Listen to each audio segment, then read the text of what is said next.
The colourful iPhone XR has just officially released a couple of days ago, and many people are unsure on whether or not to buy this device, whether it's a good pickup or not. So in this video, I'm going to be clearing all the kind of concerns about this and giving you the top 5 reasons on why you should buy the iPhone XR. Coming after we roll that intro.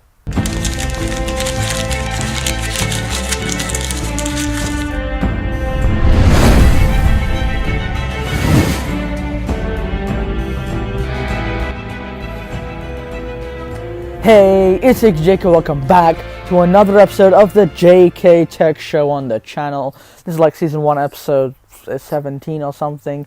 We are doing well on this series, all the way to the finale of 100 episodes of season 1. Make sure to subscribe for that daily journey. I also post daily vlogs anyways. What I'd like to say is before I start, make sure you're following me on all social medias where I give updates, giveaways, ask Q&A questions, post daily content at AKAJK everywhere. Now without further ado, let's jump into the episode. So number 1 is the colors. The colors on this are pretty amazing. They come in 6 vibrant, kapowish colors that are just going to give you kind of that new vibrant look that Apple hasn't really gone for since many years ago with the iPhone 5C. Everyone's going to know that you have the iPhone XR. This is not the R, by the way, but it just stands out. You're going to stand out in a crowd. It looks nice. You can express yourself with these colors, unlike many of the previous Apple devices and the 2 more expensive ones. So regardless of what color you decide to pick up, you're probably going to end up with a pretty nice one. They have 6 colors, being black, white, product red, orange, yellow, and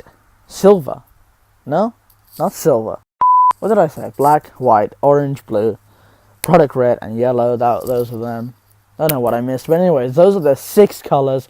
Personally, I would pick up the yellow. It looks pretty fresh. It's the one that kind of caught my eye the most, so that's one I would choose. I'm really curious on what you would pick up, so let me know in the comment section down below if you had to pick from those 6 colors in the comment section down below. And I'll probably give you a shout out in a future episode. Now number 2 is the fact that this is the cheapest.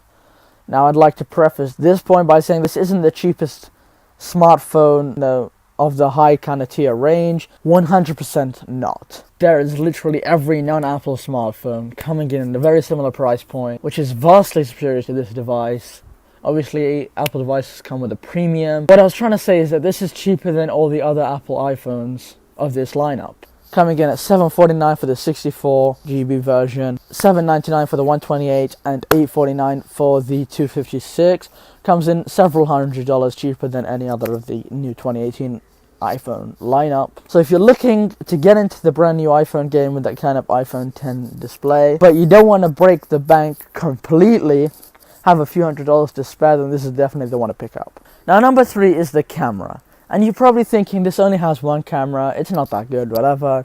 But come on, this has one camera, which is the exact same as the other cameras on the more expensive devices.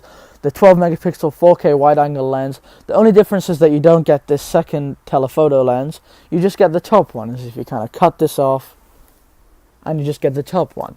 The second lens is nowhere near as useful. Kind of helps, but not that much. So if you take a look at the photos that are on screen right now, or on my feed at AKAJKYT, then you'll see that this camera has no problem whatsoever. It is amazing. I love the iPhone X camera. So this gets the same one as all the other ones. Number 4 is the display. I'm not talking about the display resolution like HD or 4K or whatever.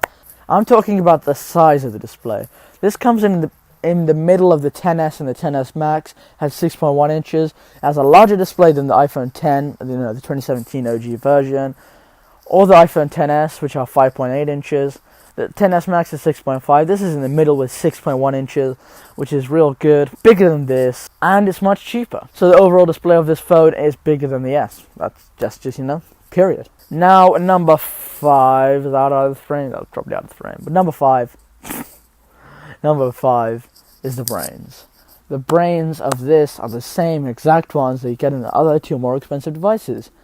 Being the A12 Bionic chip that Apple just released, it's better than the iPhone X, and don't tell me you've had a problem with the iPhone X sort of performance. It's worked very well. This is better. 6-core CPU, 4-core GPU, should not have any problems with this. Doesn't matter if it's cheaper, comes with the same brains. So all in all, if I was to summarize the positives of this device, it would essentially be it has very similar specs to the more expensive iPhones, coming in many $100s cheaper, with many other color options, with many other legit color options to pick. So those are the positives, but make sure to stay tuned for tomorrow's episode, which premieres here at 6 a.m, where I discuss all the negatives that come with this device. So then you can weigh out all the positives and negatives and decide on whether or not you're going to pick up this device. Now that's about it for today. Thank you so much for watching, and I'll catch you tonight at 6 p.m. for the daily vlog that I have. Make sure to subscribe to catch those 2 videos every single day. Without further ado, I'll see you at 6 p.m. because here at AKAJK, the grind is daily.